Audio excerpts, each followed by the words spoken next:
Hola, bon dia. Avui fem la lliçó 135, que diu així: si em defenso, he estat atacat. Qui es defensaria a si mateix, a menys que cregués que ha sigut atacat, que l'atac és real i que defenent-se és com es pot salvar? En això radica la insensatesa de les defenses, les quals atorguen absoluta realitat a les il·lusions i després intenten lidiar amb elles com si fossin reals. Això no fa sinó afegir més il·lusions a les il·lusions, fent així que la correcció sigui doblement difícil. I això és el que fas quan tractes de planificar el futur, reactivar el passat o organitzar el present d'acord amb els teus desitjos. Actues basant-te en la creença de que has de protegir-te del que està ocorrint, perquè això tanca o representa una amenaça per tu. Sentir-te amenaçat és el reconeixement d'una debilitat inherent. És així mateix la creença que hi ha un perill que ha de poder incitar-te a que busquis una defensa apropiada. El món està basat en aquesta creença de ment. I totes les seves estructures, pensaments i dubtes, els seus càstigs i el seu armament, les seves definicions legals, els seus còdics, la seva ètica, els seus líders i els seus déus, no fan sinó perpetuar aquesta sensació d'amenaça. Doncs ningú aniria pel món carregant amb una pesada armadura si no fos perquè el terror li encongeix el cor. Les defenses són atemoritzants. Sorgeixen de la por, la qual s'intensifica amb cada defensa addicional. Creus que t'ofereixen seguretat. Malgrat tot, allò que fan és proclamar que la por és real i que el terror està justificat. No et sembla estrany que a l'elaborar plans per reforçar la teva armadura i afiançar les seves tanques encara més, mai et detens a pensar què és allò que estàs defensant? Com ho estàs defensant i contra què? Examinem en primer lloc què és el que defenses. Ha de ser algú molt dèbil i vulnerable. Algú que és una presa fàcil, incapaç de protegir-se a si mateix i que, per tant, necessita que tu ho defensis. Quina altra cosa, sinó el cos, és el que té aquesta fragilitat tan sublim que per protegir la seva insignificant vida és necessari cuidar-lo constantment i preocupar-se en gran manera pel seu benestar? Quina altra cosa, sinó el cos, flaqueja i és incapaç de ser el digne amfitrión del fill de Déu. Malgrat tot, no és el cos el que pot tenir por o ser algo temible. Les úniques necessitats que té són les que tu mateix li imposes. No necessita complicades estructures que el defensin, ni medicaments per conservar la seva salut, ni cuidados, ni que et preocupis per ell en absolut. Si defenses la seva vida, li fas regals per embellir-lo o construeixes muralles per la seva protecció, estaràs declarant que la teva llar està a mercè del lladre del temps, que és corruptible, que s'està deteriorant i que és tan vulnerable que has de protegir-lo amb la teva pròpia vida. No és aterrador aquest quadre? Com pots estar en pau amb aquest concepte de casa teva, de la teva llar? Malgrat tot, què va ser el que va dotar el cos amb el dret de servir-te d'aquesta manera, sinó les teves pròpies creences? Va ser la teva ment la que li va assignar al cos totes les funcions que perceps en ell i la que va fixar el seu valor, molt per sobre del petit monticle de pols i aigua que realment és. Qui defensaria semblant cosa si reconegués que això és el que és? El cos no necessita cap defensa. No podrem fer prou èmfasi amb això. El cos es mantindrà fort i saludable si la teva ment, no abusa d'ell assignant-li funcions que no pot complir, propòsits que estan fora del seu abast i elevades metes que no pot aconseguir. Tals intents ridículs, encara que gelosament atessorats, són la font dels múltiples i dements atacs a què el sotmets, doncs el cos sembla frustrar les teves esperances, els teus valors i els teus somnis, així com no satisfer les teves necessitats. L'ésser que necessita protecció no és real. El cos, que de per si no té valor, ni és mereixedor de la més mínima defensa, només requereix que se'l percebi com alguna cosa completament aliena a tu, per convertir-se en un instrument saludable i útil a través del qual la ment pot operar fins que deixi de tenir utilitat. Aquí ens està definint quina ha de ser la funció del cos. Ens està dient que de per si no té valor, ni ha de ser mereixedora de la més mínima defensa. Només requereix ser percebut com algo completament alien a tu per convertir-se en un instrument saludable i útil, a través del qual la ment pot operar fins que deixi de tenir utilitat. Només ha de ser un instrument de la ment, un instrument per comunicar-nos mentre encara estem dintre del somni. Res més. Continua dient, defensa el cos i hauràs atacat la teva ment. Doncs hauràs vist en ella les debilitats, les limitacions, les faltes i els defectes dels quals creus que el cos ha de ser alliberat.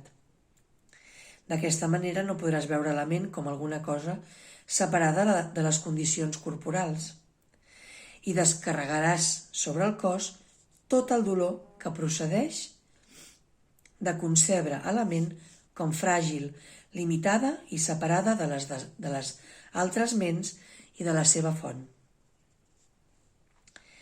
Aquests són els pensaments que necessiten curació, i un cop que hagin estat corregits i reemplaçats per la veritat, el cos gaudirà de perfecta salut.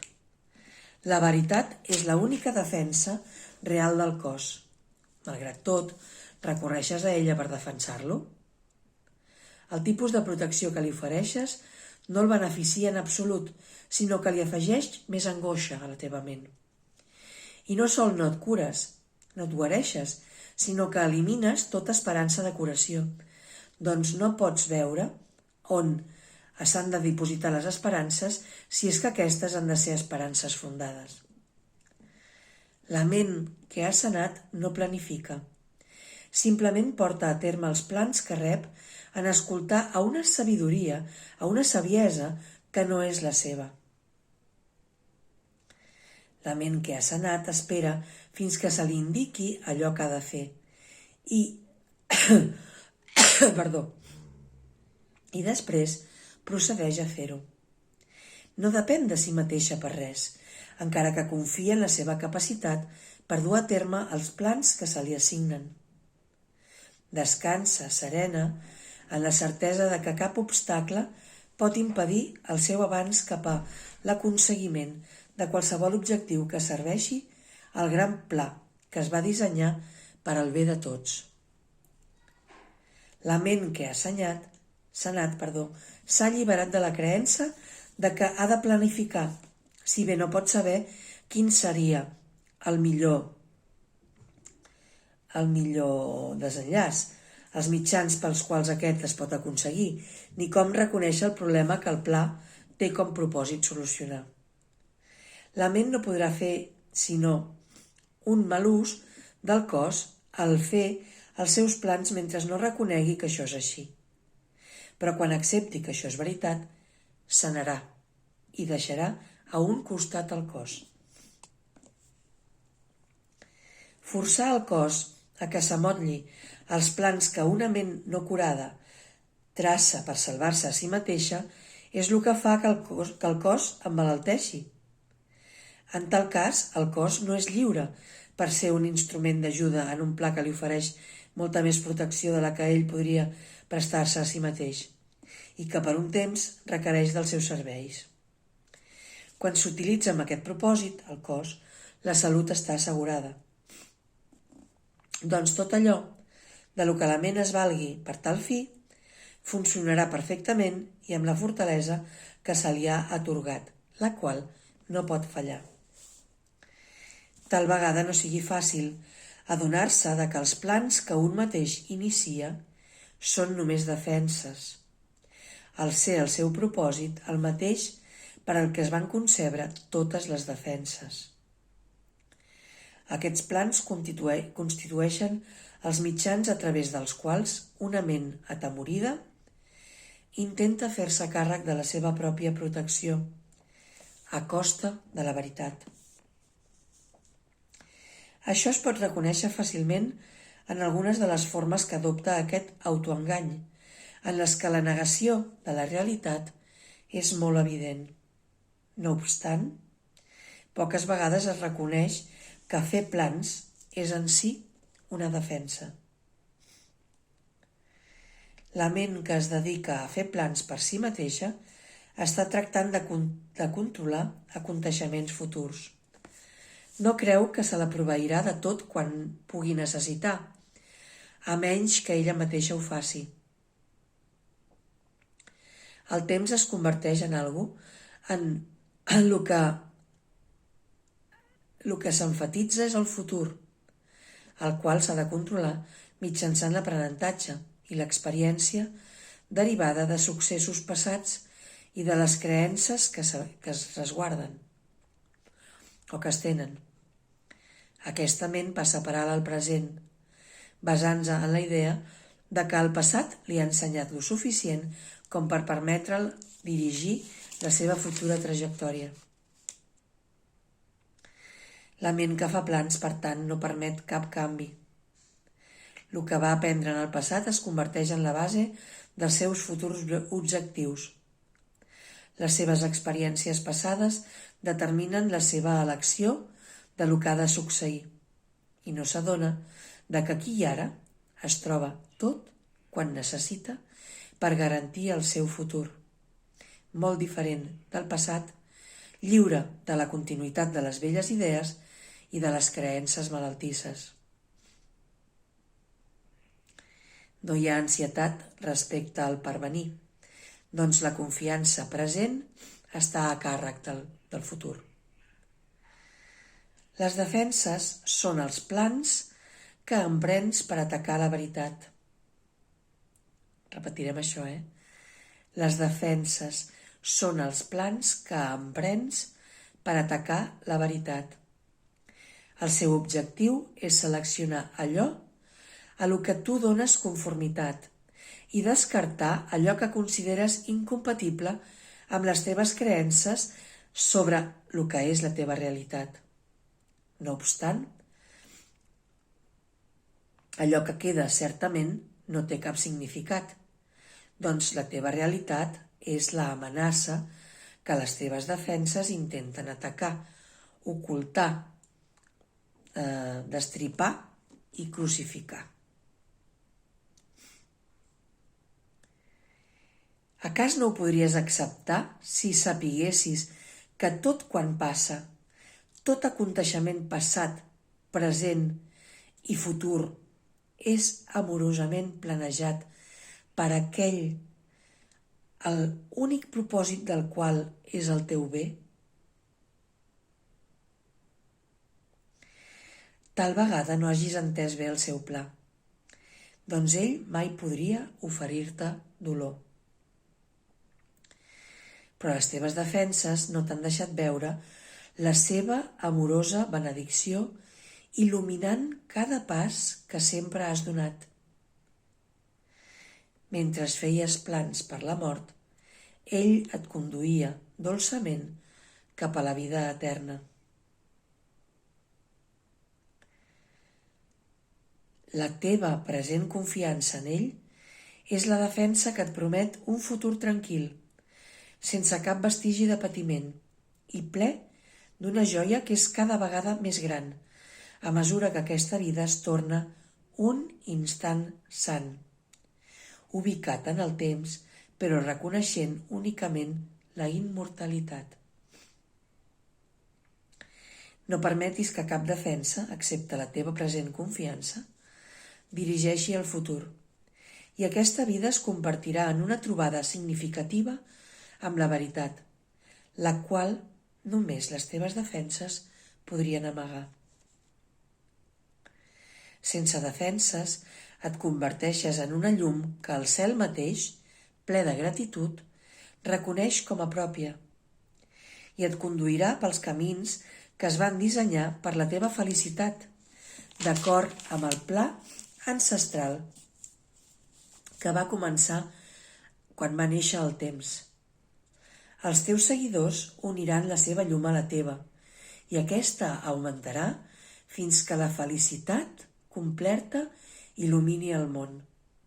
I els nostres germans gustosament deixaran a un costat les seves engorroses defenses, que de res li van servir i només els hi van causar terror. Esperarem avui amb gran expectació aquests moments plens d'absoluta confiança en el present, doncs això és part d'allò que es va planejar per nosaltres. Descansarem amb la certesa de que se'ns proveirà de tot quan puguem necessitar per aconseguir això avui. No farem plans a sobre de com es va aconseguir, sinó que ens adonarem de que la nostra indefensió és l'únic que es requereix perquè la veritat albiri a les nostres ments en absoluta certesa. Durant 15 minuts en 2 ocasions avui, ens abstindrem d'elaborar plans sense sentit i de guardar pensaments que li impedeixin l'entrada a la veritat a les nostres ments. Avui rebarem en lloc de planificar, de manera que podem donar en lloc d'organitzar. I en veritat se'ns dona quan diem: si em defenso, he estat atacat. Més en la meva indefensió seré fort i descobriré allò que les meves defenses oculten. Això és tot. Si has de fer plans, ja se't dirà quins són. Pot ser que no siguin els plans que tu creies necessaris, ni les respostes als problemes als que creies enfrontar-te. Però són les respostes a un altre tipus de pregunta, les quals segueixen encara sense contestar, si bé necessita ser contestada, fins que per fi t'arribi la resposta. El propòsit de totes les teves defenses ha sigut impedir que rebis allò que has de rebre avui. I davant la llum i la joia de la simple confiança, et preguntaràs sorprès com vas poder sempre pensar que havies de defensar-te de la teva alliberació. El cel no demana res. És l'infern el que exigeix extravagants sacrificis. Avui no estaràs renunciant a res durant aquests moments en els que, sense defenses, et presentes davant del teu Creador tal com realment ets. Ell s'ha recordat de tu. Avui nosaltres ens recordarem d'ell. Doncs aquesta és la Pasqua florida de la teva salvació. I tu emergeixes de nou d'allò que semblaria ser la mort i la desesperança. Ara reneix en tu la llum de l'esperança. Doncs ara vens, sense defenses, a descobrir quin és el teu paper en el pla de Déu. Quants insignificants plans o creences màgiques poden seguir tenint valor un cop que la veu que parla per Déu mateix t'ha mostrat la teva funció? No tractis de que aquest dia s'ajusti a lo que segons tu seria més beneficiós per tu.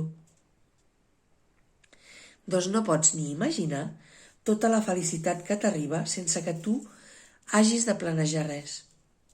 Decideix-te a aprendre avui i tothom s'unirà a tu per donar aquest pas gegantesc i celebrar la teva Pasqua florida amb tu. Si en qualsevol moment al llarg del dia adverteixes que coses puerils i insignificants semblen posar-te a la defensiva i tentar-te a fer plans, recorda que aquest és un dia dedicat a un aprenentatge especial i reconeix-lo repetint-te a tu mateix. Aquesta és la meva Pasqua florida i vull conservar-la santa. No em defensaré, doncs el Fill de Déu no necessita defenses contra la veritat de la seva realitat. Així sigui. Bueno, és una lliçó una miqueta llarga però molt bonica. I va una mica de que ens adonem de que sempre estem fent plans perquè no confiem en que som el Fill de Déu estimat per damunt de tot, de que ho tenim tot només obrits a rebre-ho. No confiem i com que tenim por i volem tenir-ho tot controlat, anem ordint plans que es tornen en contra de nosaltres mateixos. Doncs recordeu avui, si em defenso, he sigut atacat. I això, recordem aquesta frase que m'ha impactat, que diu que tot aconteixement passat, present i per venir és amorosament planejat per aquell, o sigui pel Pare, amb l'únic propòsit del nostre bé. I que ell mai ens podria oferir dolor. Per tant, quan ens vingui moments de dolor, no estem seguint el pla de Déu, estem seguint el pla de l'ego. I des d'aquí podríem recordar, si em defenso, he sigut atacat, però amb la meva indefensió seré fort i descobriré allò que les meves defenses oculten. Aquesta és la meva Pasqua florida i vull conservar-la santa. No em defensaré, doncs el Fill de Déu no necessita defenses contra la veritat de la seva realitat. És a dir, quan m'estigui defensant, m'he identificat amb aquest personatge que sóc, amb aquesta Mercè que es pensa que no pot tirar endavant amb les coses econòmiques de la seva vida, per exemple, o amb un fill que està allargant l'adolescència per molt. És la Mercè la que creu això. No estic veient que sóc la filla de Déu, santa, innocent i estimada, i que només he de perdonar tot això per transcendir-ho i confiar en que se'm mostrarà el camí i en que tot està bé i que tot al seu degut temps s'anirà revelant. Però he de deixar de fer plans per canviar les coses. He de parar quieta i confiar. I espero que vosaltres també ho pugueu fer. Doncs feliç dia i feliç pràctica. Fins demà. Adéu.